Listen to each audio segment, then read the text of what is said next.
बिस्मिल्लाहिर्रहमानिर्रहीम। Dear students, Urdu लिखना पढ़ना सीखें सबक नंबर 3 के साथ हम अलिफ़ की मुख्तलिफ़ आवाज़ें सीखेंगे।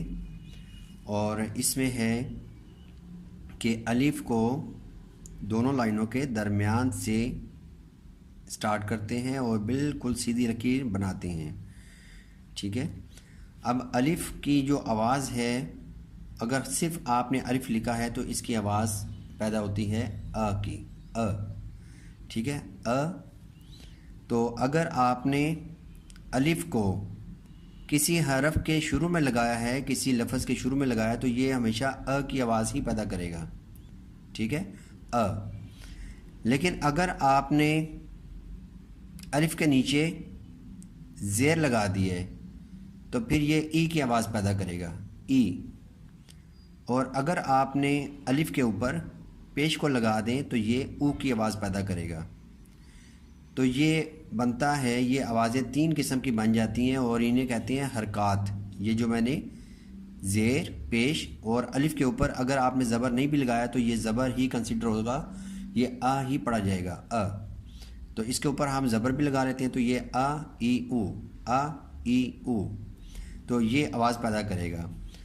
तो अगर यही अलिफ़, इसको हम ये आ लिखा और इसको हम लंबा करके पढ़ना चाह रहे हैं तो फिर हम क्या करेंगे, अलिफ़ के ऊपर ये सिंबल लगाएंगे मद का। ठीक है, तो मद का ये सिंबल लगाने से आ की जो आवाज़ है वो लंबी हो जाती है, आ। ठीक है, तो अब ये कौन सी आवाज़ें बनी, ये 4 किस्म की आवाज़ें बन गई हैं, आ ई ऊ आ ई ऊ आ। ठीक है।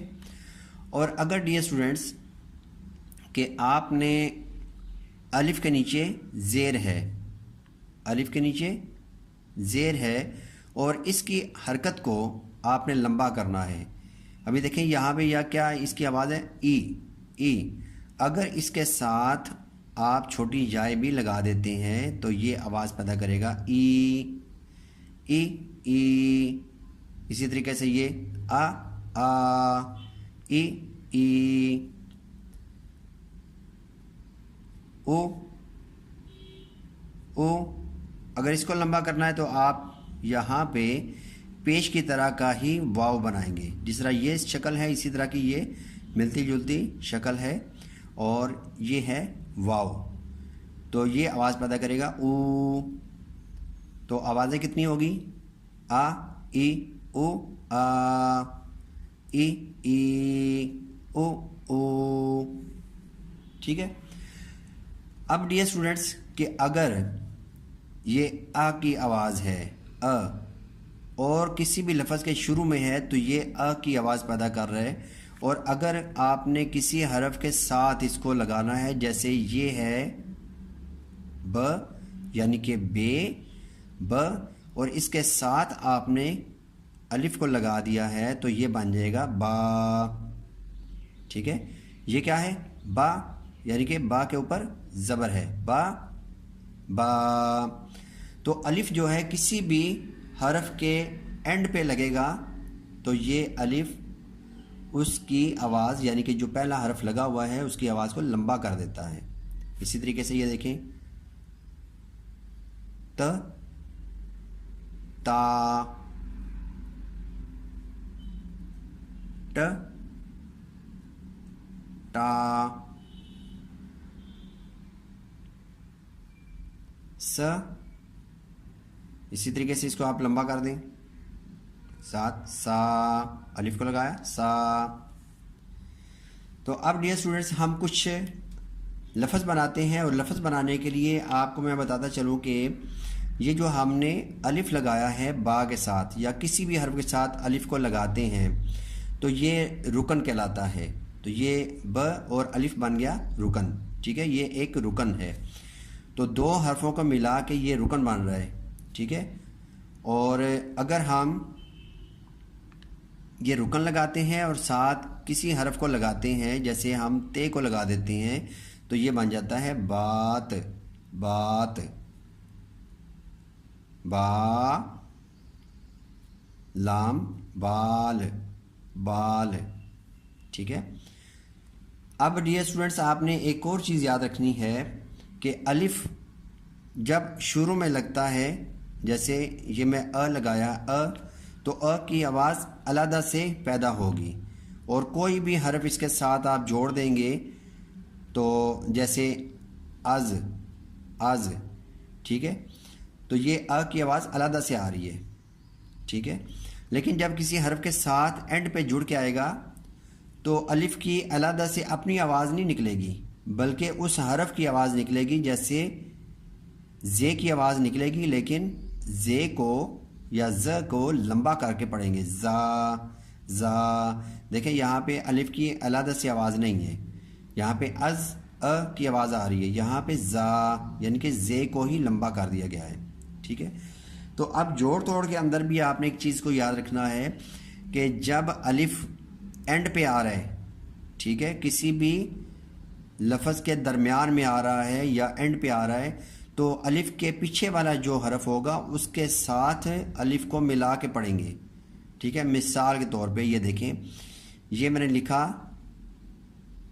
आर, आर, अगर इसके पीछे मैं लगा देता हूँ जे को लगा देता हूँ, ठीक है, तो अब इसको हम इस तरीके से नहीं पढ़ेंगे ज आर, ज आर, ये गलत हो जाएगा। आप देखें कि पीछे जे लगा है और दरमियान में अलिफ है, तो इसको हम जे के साथ मिला के पढ़ेंगे, जार, जार। यहाँ पे मैं लिखता हूँ डाल अलिफ डा, रे डार, डार। अब इसको हम इस तरीके से नहीं पढ़ेंगे कि डाल को अलग कर दें और अलिफ और रे को मिला दें। ठीक है। तो ये मेरा कहने का मकसद है। इंशाल्लाह मुझे उम्मीद है कि ये आपको समझ आ रही होगी कि अलिफ को आपने हमेशा पिछले वाले हरफ के साथ मिला के पढ़ना है, ना कि आगे वाले हरफ के साथ मिला के पढ़ेंगे। और अगर पीछे कोई हरफ नहीं है तो फिर हम अलिफ की आवाज़ निकालेंगे आर, आर। ठीक है। और यहाँ पे अगर पीछे कोई हरफ लगा देते हैं, ये मैंने लगा दिया सीन अलिफ सा, सीन अलिफ सा, तो ये सार पढ़ेगा, सार, सार। और अब मैंने अलिफ को लगा दिया है तो अब रे और अलिफ को पढ़ा जाएगा, सारा, सारा। इसी तरीके से सा ला, साला, एंड पे रेल को लगाते हैं तो ये सालार, सालार पढ़ा जाएगा। तो सीन अलिफ सा, लाम अलिफ ला, रे, सालार, सालार पढ़ा जाएगा। यहाँ तक तो इंशाल्लाह आपको क्लियर हो चुका होगा। हम आगे चलते हैं। अब हम कुछ अल्फाज की प्रैक्टिस करते हैं। ठीक है। सबसे पहले हम लफ्ज़ लिखते हैं, बा को लेते हैं, बेअलिफ बा, लाम, बाल, बाल।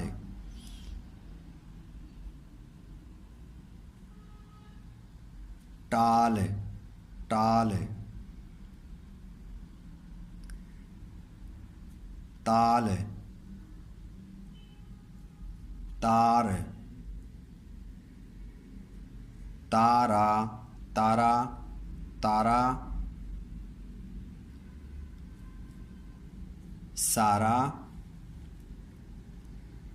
मा, ला, माला, माल, मार, ना, मारना, मारना। आस्ता आस्ता हम लफ्ज़ों को बड़ा करते जाएंगे और आपको साथ साथ क्लियर होता जाएगा हर एक लफ्ज़ को आपने लिखना कैसे है और पढ़ना कैसे है। उसके बाद जीम अलिफ जा, लाम, जाल, या इसको हम जाल का जब आप तोड़ करेंगे इस तरीके से भी आप कर सकते हैं, जीम अलिफ जा, लाम मौकूफ़, क्योंकि लाम मौकूफ़ है यहाँ पे, और मौकूफ़ उस हरफ को कहते हैं कि इस हरफ के पीछे वाला जो हरफ है वो साकन हो। तो जीम अलिफ जा, क्योंकि ये दोनों मिल के तो ये साकन बन रहा है, जा। ठीक है। जीम अलिफ जा यानी कि अलिफ के ऊपर जज़म है, जीम अलिफ, अलिफ जीम के साथ मिल रहा है, जीम अलिफ जा, लाम मौकूफ़। ठीक है। जाल। तो अब यह है कि मौकूफ़ कहने की ज़रूरत नहीं है क्योंकि बच्चे कंफ्यूज होंगे। ठीक है, तो बच्चों को जब आपने सिखाना है या आपने ख़ुद भी सीखना है तो आप ज़्यादा कंफ्यूज ना हो। तो मैं इसको आसान कर देता हूँ। जीम अलिफ जा लाम जाल, या जीम अलिफ जा ल जाल, यानी कि लाम की आवाज़ क्या पैदा हो रही है, ल जाल, जीम लाम जल जल। अब चूंकि इसके अंदर जीम है और जीम के ऊपर ज़बर है, अगर ज़बर नहीं भी लगा दे तो ये ज़बर ही कंसिडर होगा। ज ल जल जल, ये क्या है, जाल। अब हम आगे चलते हैं।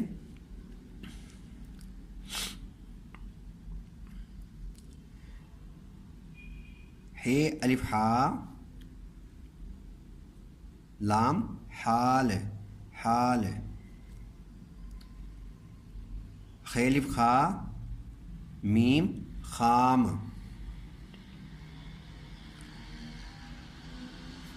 काफ अलिफ का लाम अलिफ ला काला, गाफ अलिफ गा मीम अलिफ मा गामा, मीम अलिफ मा लाम अलिफ ला माला, गैन अलिफ गा रे गार, फे अलिफा रे अलिफ रा फारा न फारान, फे अलिफा रे गैन राग राग राग राग फारग फारग,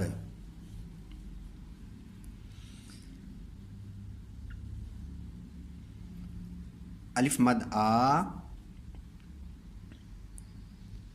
मीम अलिफ मा मीम अलिफ मा मामा आ मामा, आ म आम, लाम अलिफ ला ला आ मामा आम ला,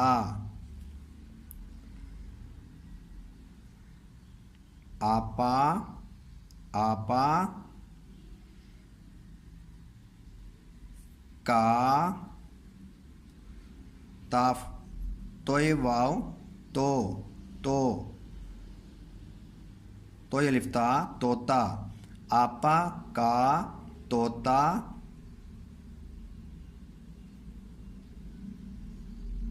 आता, आपा का तोता आता, आपा का तोता आता था था, आपा का तोता आता था। हम लिखते हैं, भ की आवाज़ निकाल रहे हैं, भ भा ग भाग भाग, भ अलिफ भा गाफ अलिफ गा भागा,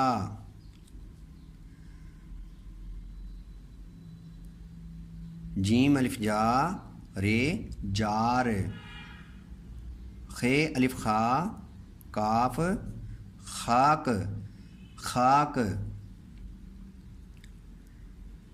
थ अलिफ था लाम थाल थाल, चे अलिफ चा लाम चाल, चे अलिफ चा रे चार,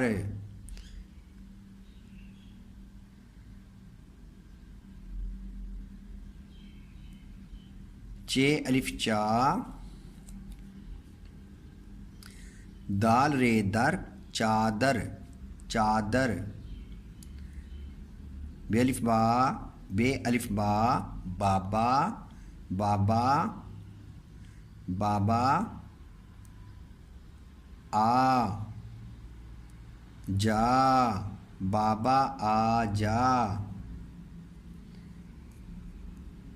छे अलिफ छा लाम छाल, छे अलिफ छा लाम अलिफ ला छाला,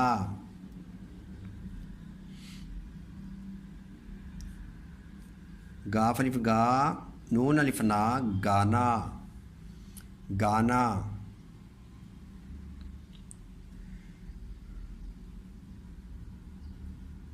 फे अलिफ फा रे फाड़, फाड़, झ अलिफ झा रे झाड़,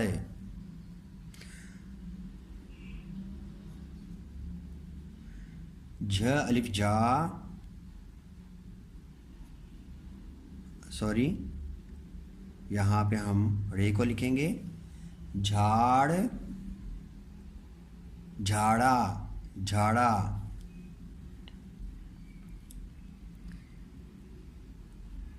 खे अलिफ खा रे खार, रे अलिफ रा खारा, खारा,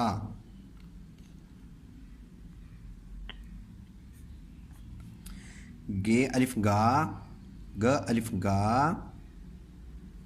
ड़ गाड़, गाड़, गाड़, गाड़ा, गाड़ा,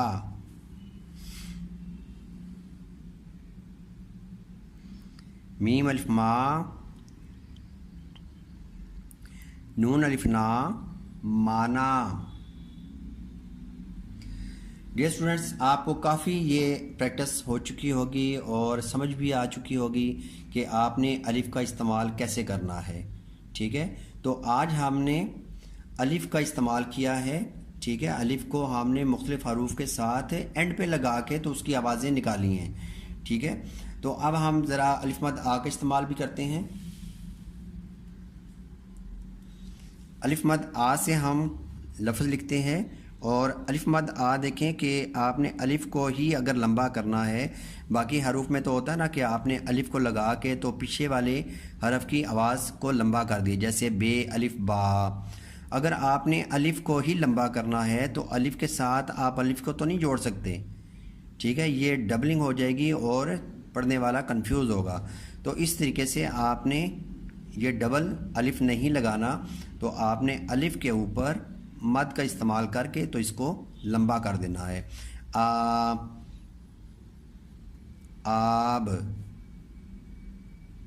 आ प, आप, आप, आ ता, आता, आ टे लिफ्टा आटा,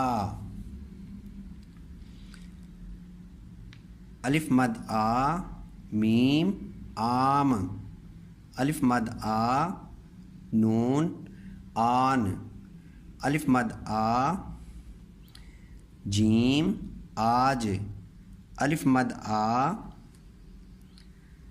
सीन आस, आस, अलिफ मद आ रे आर, अलिफ मद आ रे आड़, आड़,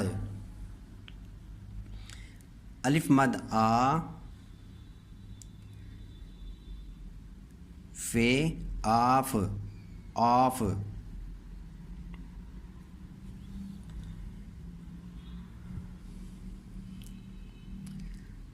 आ बा जार, आ बाजार, आ बाजार,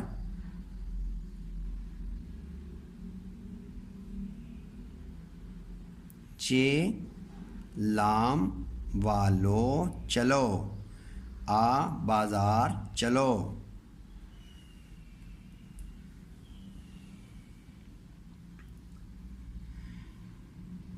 अब स्टूडेंट्स, आपने याद रखना है कि अलिफ़ जो है वो किसी भी हरफ के साथ शुरू में आता है या एंड पे आता है, तो आपने पहले ये देखना है कि अलिफ़ लगेगा किसके साथ। ठीक है, अब देखें कि अगर बिलफर्ज आपने लिखा अ ब अब, और फिर अगर मैं लिखता हूँ बे अलिफ बा जे बाज। अब डियर स्टूडेंट्स मैं आपको बता चुका हूँ कि अगर अलिफ शुरू में अकेला आएगा और ये अगले हर्फ के साथ जुड़ेगा, उसके बाद अगर दरमियान में आएगा तो पिछले हर्फ के साथ जुड़ेगा। ठीक है, तो अब देखें कि अब्बा के अंदर ये जो मैंने अब्बा लिखा है इसमें अब अलिफ शुरू में भी आ रहा है। अब ये शुरू वाला अलिफ बे के साथ जुड़ेगा, अब एंड वाला जो अलिफ है वो भी बे के साथ जुड़ेगा। तो अब यहाँ पे बे की दो आवाज़ें पैदा होंगी। ठीक है, तो अब हम क्या करेंगे कि अलिफ के ऊपर तशदीद लगा देंगे, और तशदीद का मतलब होता है कि ये बे लिखने में तो एक है लेकिन पढ़ने में दो होंगे। अब बा, अब बा, अब्बा, अब्बा। ठीक है, अब और कीजिएगा कि अलिफ लिखा मैंने, फिर मीम अलिफ मा लिखा, तो अब मीम को पिछले हरफ के साथ भी जुड़ना है और अगले हरफ पे भी जुड़ना है। ठीक है, तो अब यहाँ पे फिर हम तशदीद लगाएंगे, अम्मा, अम्मा, आगे नून गुन्ना लगा देंगे, अम्मा, अम्मा। ठीक है, अब इसी तरीके से लफ्ज़ लिखते हैं हम, अच्छा, अच्छा, तो इसके ऊपर भी हम तशदीद लगा देंगे। अब बच्चों को शुरू में बताने के लिए आपने तशदीद का इस्तेमाल करते रहना है ताकि बच्चों को पता चले कि तशदीद कहाँ कहाँ पे इस्तेमाल होगी छोटी क्लासेस में। अब उनकी इतनी प्रैक्टिस हो जाए कि अगर तशदीद के बगैर भी वो अच्छा को पढ़े तो वो अच्छा ही पढ़े। ठीक है, अच्छा ना पढ़ जाए, अच्छा, अमा, अबा नहीं। तो आपने इसकी इतनी ज़्यादा प्रैक्टिस करवानी है कि जब वो अब्बा बोलें तो अब्बा ही बोलें। ठीक है, अब्बा, अम्मा, अच्छा। तो डियर स्टूडेंट्स इंशाल्लाह नई वीडियो के साथ दोबारा हाजिर खिदमत होंगे इंशाल्लाह। तो आप इसकी प्रैक्टिस करें, और इसके अलावा जो मैंने लफ्ज़ों की प्रैक्टिस करवाई है इसके अलावा आप ख़ुद से भी लफ्ज़ बनाने हैं। ठीक है, तो इंशाल्लाह नई वीडियो के साथ दोबारा हाजिर होंगे। इजाज़त चाहूँगा। अल्लाह हाफिज़, अस्सलामु अलैकुम।